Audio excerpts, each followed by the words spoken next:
Hello, my name is Corey Evans. I'm an apprentice at RespectAbility. I'm a Black male. I'm wearing a dark gray polo shirt. I have a bald faded haircut.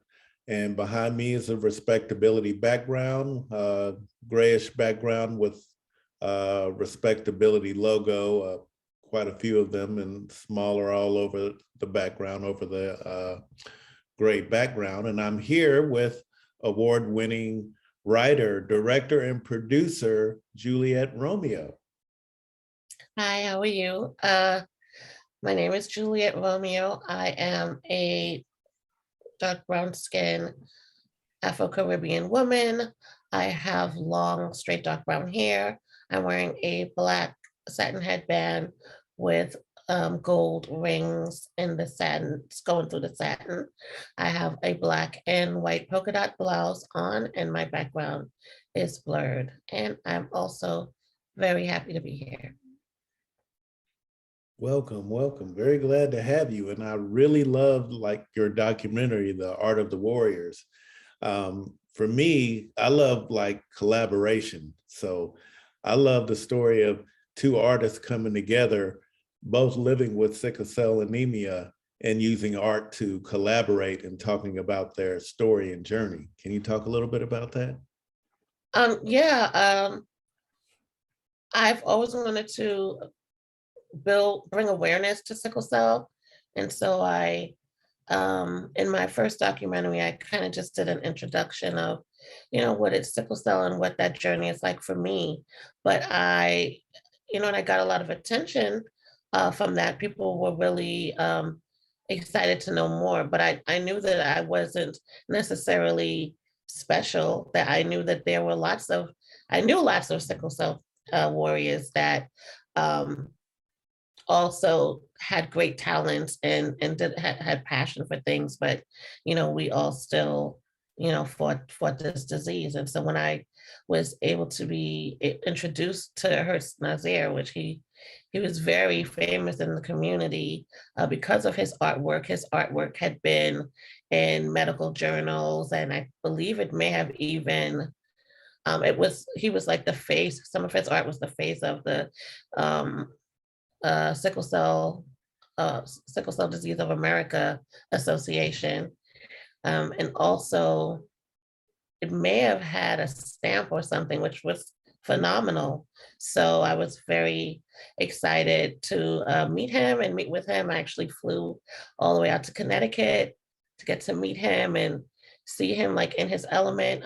He actually lived in an art loft where it was a building just filled with other amazing artists.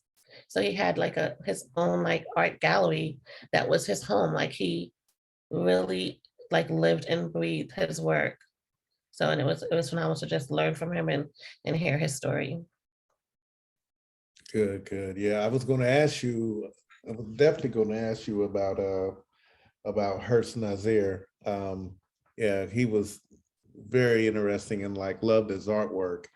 And I knew you had a really good connection with him.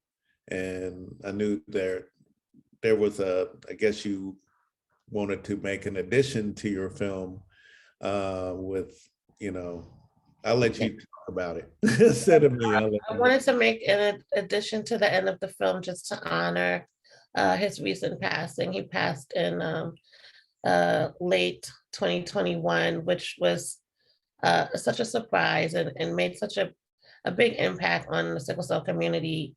And we're talking not just, the warriors, caregivers, healthcare officials, doctors and researchers. I mean, he had met with so many people and was loved by so many people, and he's left such a great body of work behind. It was a great loss, but to the things that he has said in this film, I knew that whether it was going to be soon or it would be, 40, 50 years from now, that what he said was going to be a legacy, that he would fight and be a warrior, be seen as a warrior. And he did that. So. Definitely, definitely. And yeah, I wanted to ask you about, because noticed that the film, you shot it during the time of COVID, and that had to be, I'm sure, a big challenge when shooting a film. Can you talk about like the challenges you faced from that? Yeah, it was a big challenge to make this film during the pandemic, especially since a lot of what we're talking about happened in hospital settings, happens, like, and so in my first film, the audience travels with me to the hospital. They see what that journey is like. And we couldn't do that this time. We weren't allowed into facilities or to be in large groups. And so that was really difficult, not to mention I, couldn't even get my treatment. So how was that going to happen? And that's when I realized that I had to pivot in the feature that I was making and really take the time to tell the story of what it's like for sickle cell patients now during the time of COVID, and just discuss what that looked like. This was, on the cusp of uh, having the vaccine available.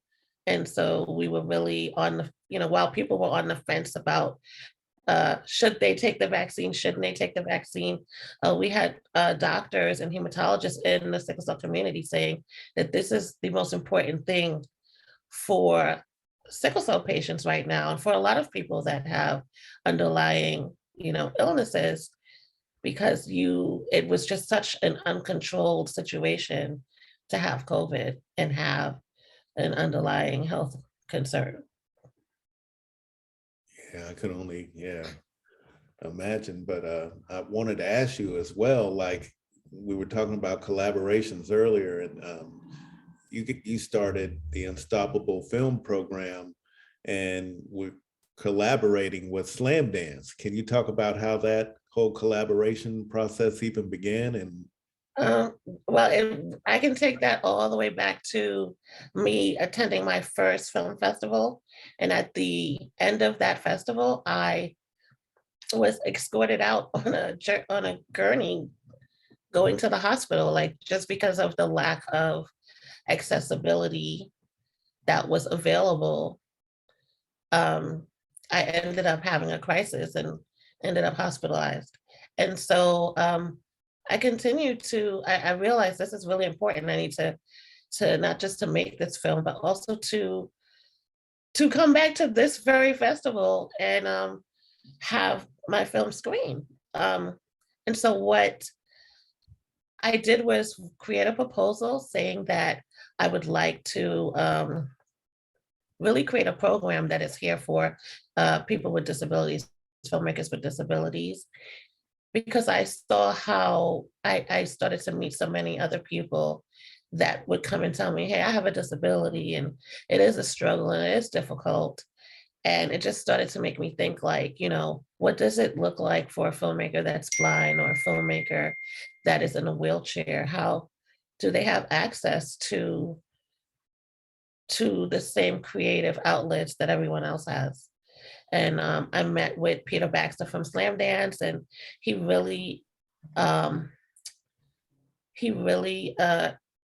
felt impacted by the questions that I was asking about accessibility in film festivals. And I founded the Unstoppable Film Festival, which is now in its second year with Slamdance, and it's going amazing. I've met so many amazing filmmakers, filmmakers that are hard of hearing or blind or have disabilities that sometimes don't even get any light. Like, I'm learning about new things, we're meeting new people and realizing that we all still have this amazing connection, which is film. So it's a beautiful journey and I'm enjoying it. right on, nice. And lastly, I was wanting to ask you about any future projects that you're working on currently. I do have some future projects in the works. I completed a short horror film, which did very well, and I was able to fly out to LA and go to the screening and things like that. And then, so I want to do like a director's cut of that. And I recently received a grant. And so I'm commissioned to create a film in Miami. So I'm excited about doing that. So that should be announced very soon. Okay, awesome. Sounds wonderful. And I definitely want to thank you for joining us today for the Respectability Black Excellence Showcase. It was wonderful talking with you today. Thank you so much. I really am glad to be here. This was an honor. Oh, thank you. Thank you.